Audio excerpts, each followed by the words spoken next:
Halo sahabat Kompas TV, saatnya kita update lagi 3 berita terpopuler yang terjadi pada hari ini, Selasa 2 Juli 2024, bersama saya Sinta Melenia di Top 3 News Kompas TV.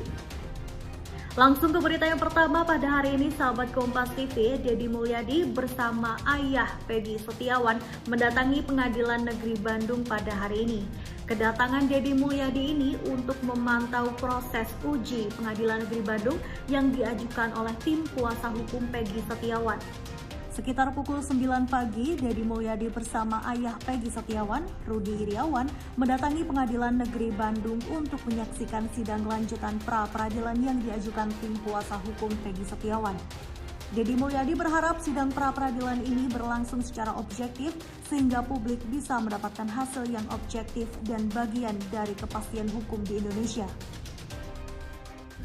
Semua pihak dari kanan, dari kiri, bawah, atas, tengah secara objektif sehingga narasinya dibaca oleh publik secara sempurna, tidak menyesatkan dan tidak disesatkan. Itu yang pertama. Yang kedua adalah memberikan advokasi sosial bagi warga yang berperkara, karena ini bukan pertama saya nangani, terlalu banyak di Garut, di Bandung banyak. Karena orang berperkara itu, satu, dia berhenti dari pekerjaan. Siapa yang ngasih makan pada istrinya? Dua, tidak punya ongkos untuk diperiksa. Yang ketiga, tidak punya ongkos untuk pengacara. Nah kan kita penuhilah, pengacaranya siap, ya kan, nggak diongkosin malah ngongkosin. Kemudian selama dia diperiksa bolak-balik 2 bulan dia nggak bekerja, kita penuhi dapurnya sehingga dia tenang, sehingga duduk di ruang pengadilan itu dia berdoa saja untuk keselamatan anaknya, bukan berdoa besok dapat beras. Nah ini tugas saya, karena ini adalah aspek-aspek yang bersifat sosial yang terjadi pada siapapun dan dimanapun. Ya. Bergeser ke berita selanjutnya, sahabat Kompas TV, Menteri Luar Negeri Retno Marsudi menghadiri pertemuan Doha ketiga. Pertemuan ini fokus membahas tindak lanjut bantuan untuk rakyat Afghanistan. Diikuti perwakilan 25 negara, Indonesia diundang dan hadir pada acara pertemuan Doha ketiga di Qatar. Selain itu, beberapa organisasi seperti PBB dan OKI serta DFE juga hadir dalam pelaksanaan pertemuan tersebut. Menteri Luar Negeri Retno Marsudi menekankan bahwa kehadiran Taliban dalam forum pertemuan resmi internasional Doha ketiga ini bukanlah bentuk dukungan ataupun pengakuan terhadap adanya Taliban dari komunitas internasional.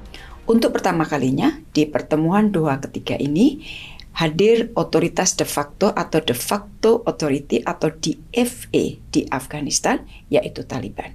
Dan perlu saya tekankan bahwa partisipasi DFA pada Doha ketiga ini sama sekali tidak terkait dengan isu pengakuan terhadap DFA dari komunitas internasional, melainkan merupakan sebuah upaya agar dialog inklusif dengan semua stakeholders di Afghanistan, termasuk dengan DFA, dapat dilakukan, termasuk dialog terkait hak-hak perempuan dalam konteks pendidikan dan pekerjaan. Selain tukar pandangan mengenai isu yang sifatnya lebih umum, pertemuan Doha ketiga ini membahas 2 topik utama, yaitu enabling the private sector, banyak bicara mengenai masalah ekonomi, dan counter narcotics, sustaining progress made. Pertemuan berlangsung dengan sangat terbuka dan konstruktif. Para delegasi menyampaikan komitmen untuk menjadikan kepentingan rakyat Afghanistan sebagai fokus kerjasama. Berita terakhir pada hari ini, sahabat Kompas TV, 2 orang kurir narkoba ditangkap atas kasus 72 kg sabu di sebuah rumah kontrakan di Ciledug, Tangerang.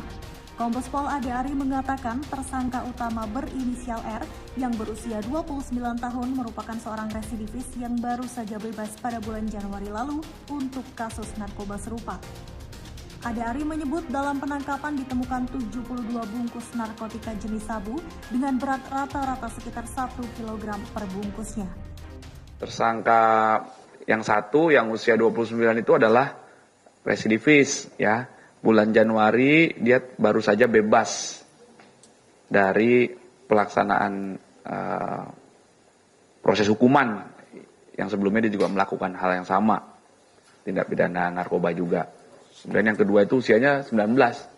Sementara 2 orang ini kurir, ya, tapi ini terus didalami. Ada 72 bungkus narkotika jenis sabu yang ditemukan yang beratnya berdasarkan keterangan para tersangka itu rata-rata 1 kilogram kotor. Nah, nanti masih dihitung oleh penyidik. Baiklah sahabat Kompas TV, itu dia tadi 3 berita terpopuler yang terjadi pada hari ini.